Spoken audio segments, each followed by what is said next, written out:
Hello guys, welcome back to my YouTube channel and I hope आप सब अच्छा कर रहे होंगे। और हम आ गए हैं अपने एक नेक्स्ट वीडियो के साथ और अब से वीडियोस जो हैं वो कंटिन्यू आएंगी।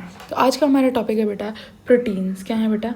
प्रोटीन्स क्या होते हैं बेटा? अगर मैं वाटर के बाद की बात करूँ, वाटर आपकी बॉडी में आपने अगर कॉम्पोजिशन ऑफ सेल पढ़ा है, नहीं पढ़ा है तो मैं एक शॉर्ट वीडियो डाल दूंगी।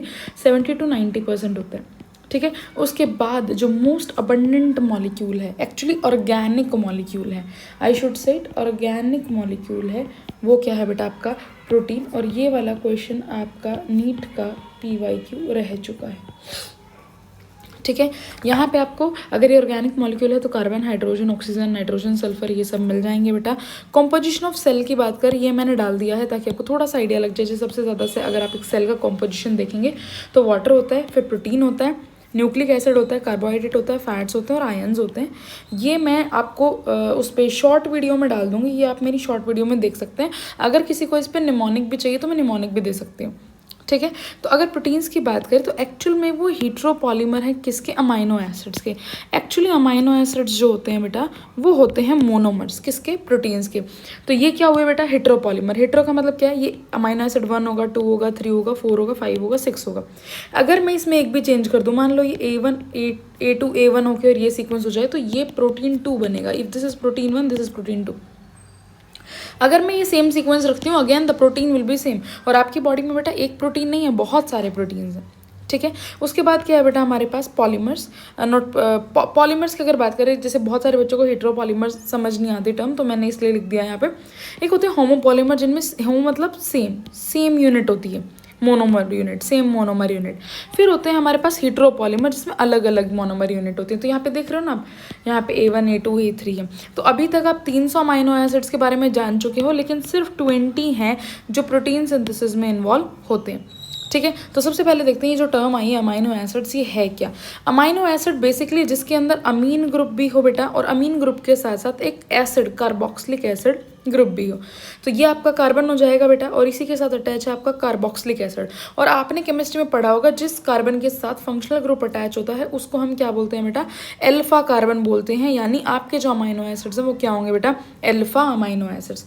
और इसी के साथ बेटा एक हाइड्रोजन ग्रुप अटैच है, प्लस एक वेरिएबल आर ग्रुप। देखो, किसी भी अमाइनो एसिड को अमाइनो एसिड कहलाने के लिए 2 चीज़ें तो चाहिए ही चाहिए। अमाइनो एसिड अमीन ग्रुप होना चाहिए, एसिड कार्बोक्सिलिक एसिड, प्लस ये वाला हाइड्रोजन। तो मैम फिर कैसे बनेंगे अलग अलग अमाइनो एसिड्स बेटा? उनमें वेरिएशन आएगा आपके वेरिएबल ग्रुप से। ये वो पार्ट है जो डिफरेंट है, it is different in different amino acids, ठीक है। क्या ये बात क्लियर है?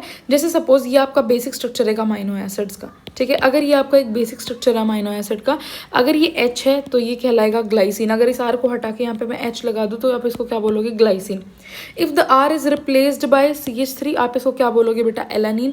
If it is replaced by CH2OH then it is called serine, ठीक है। तो ये जो डिफरेंस है, देखो ये पार्ट हर किसी में सेम है, ये वाला पार्ट हर किसी में सेम है, और ये वाला पार्ट हर किसी में सेम है, ठीक है। तो ये क्या हो जाएंगे बेटा? डिपेंडिंग ऑन आर ग्रुप ये क्या हो जाएंगे? अलग अलग हो जाएंगे, ठीक है। तो ये जो वेरिएशन आए बेटा, क्यों आए? कि पहले तो सीक्वेंस अलग अलग था अमाइनो एसिड्स का, और ये सीक्वेंस अमाइनो एसिड कब अलग बना? जब आर ग्रुप अलग अलग हुआ, और फिर उसका सीक्वेंस भी हमने चेंज करा। और दूसरा बेटा कन्फिग्रेशन। क्या बेटा? कन्फिग्रेशन ऑफ प्रोटीन मॉलिक्यूल की उसकी कन्फिग्रेशन क्या है, इस बारे में हम नेक्स्ट वीडियो में ज़रूर बात करेंगे, इसको आप ज़रूर देखिएगा। अमाइनो एसिड्स की बेटा बात करें, जैसा मैंने कहा था 20 अमाइनो एसिड्स हैं जो एक्चुअली प्रोटीन सिंथेसिस में इन्वॉल्व है। ये किस में इन्वॉल्व है बेटा? Protein world. तो पहले होते हैं बेटा असेंशियल अमाइनो एसिड्स। क्या होते हैं बेटा? Essential amino acids. और फिर क्या होते हैं बेटा? Non essential amino acids. तो असेंशियल अमाइनो एसिड्स कौन से होंगे बेटा? PVT, टिम, हॉल, ये सभी ने आप सबने निमोनिक पढ़ा होगा, है ना। Phenyl alanine, valine, tryptophan, threonine, isoleucine, methionine, histidine, arginine, leucine and lysine. So essential कौन से होंगे बेटा? जो आपकी बॉडी सिंथेसाइज नहीं कर रही है। और अगर आपकी बॉडी सिंथेसाइज नहीं कर रही है तो ये आपको डाइट से लेने पड़ेंगे बेटा। कहाँ से लेने पड़ेंगे? डाइट से लेने पड़ेंगे। जो बॉडी बना रही है उसको डाइट से लेने की कोई ज़रूरत ही नहीं है। रेस्ट जो आपके बच गए, glycine, alanine, serine, asparagine, aspartic acid, glutamic acid, tyrosine, proline, glutamine and cysteine, ये सब क्या है बेटा? जो बॉडी सिंथेसाइज कर रही है, ठीक है। तो ये आपने डिवाइड किया। अगेन जब भी आप क्लासिफिकेशन करते हो उसका कोई ना कोई बेसिस होता है। तो ये जो बेटा आपने क्लासिफिकेशन किया है ये किया है डिपेंडिंग अपॉन कि कौन सी आपकी बॉडी सिंथेसाइज कर रही है और कौन सी आपकी बॉडी सिंथेसाइज नहीं कर रही है। लेकिन अगर आप डिपेंडिंग ऑन ग्रुप्स की कितना किसमें एसिडिक ग्रुप है बेसिक ग्रुप है उस बेस पे बेटा क्लासीफाई करो तो आप 3 टाइप्स में क्लासीफाई कर सकते हो। First is acidic group, second is basic group and third is the neutral group. ठीक है। एसिडिक ग्रुप बेटा जिसमें कार्बोक्सिलिक एसिड ज़्यादा होंगे, बेसिक जिसमें अमीन ग्रुप ज़्यादा होंगे, न्यूट्रल जिसमें दोनों बराबर होंगे। एग्जाम्पल ग्लूटामिक एसिड, एग्जाम्पल क्या हो जाएगा बेटा ग्लूटामिक एसिड, और ग्लूटामिक एसिड के बाद क्या हो जाएगा बेटा आपका एस्पेरेटिक एसिड। क्या हो जाएगा बेटा aspartic acid. Let me change the colour ताकि आप इजीली इसको हाईलाइट कर पाऊँ मैं। ग्लूटामिक एसिड या फिर एस्पेरेटिक एसिड, ये वाले ज़रूर याद रखना, एनसीईआरटी में ज़रूर आता है, नीट का फेवरेट क्वेश्चन है बेटा। लाइसिन, आर्जिनिन बेटा क्या है ये बेसिक ग्रुप्स हैं। वेलिन बेटा न्यूट्रल ग्रुप है। ठीक है। तीनों ही question NEET point of view से बहुत बहुत बहुत ज़रूरी है बेटा। ये वाला भी। और एरोमेटिक अमाइनो एसिड कौन से हैं बेटा 3 ही हैं जो एरोमेटिक अमाइनो एसिड है, that is tyrosine, phenylalanine and tryptophan. ठीक है। क्या है बेटा टायरोसिन, फिनाइलएलानिन एंड ट्रिप्टोफैन। ठीक है। ये 3 क्या है बेटा एरोमेटिक अमाइनो एसिड्स हैं।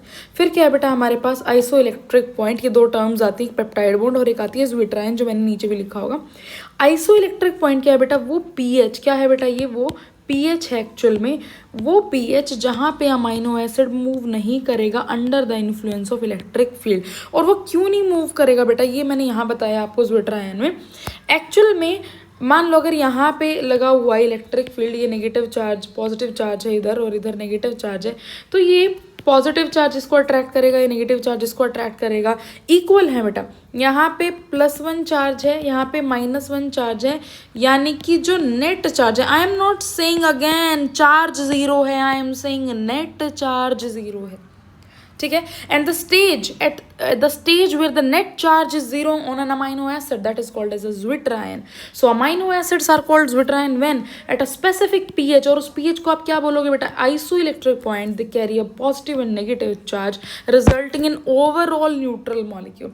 सो this is what you called as zwitterion. आप ज्विट्राइन और आइसो इलेक्ट्रिक पॉइंट को सेम पार्ट पे पढ़ते हो। आई होप ये क्लियर होगा।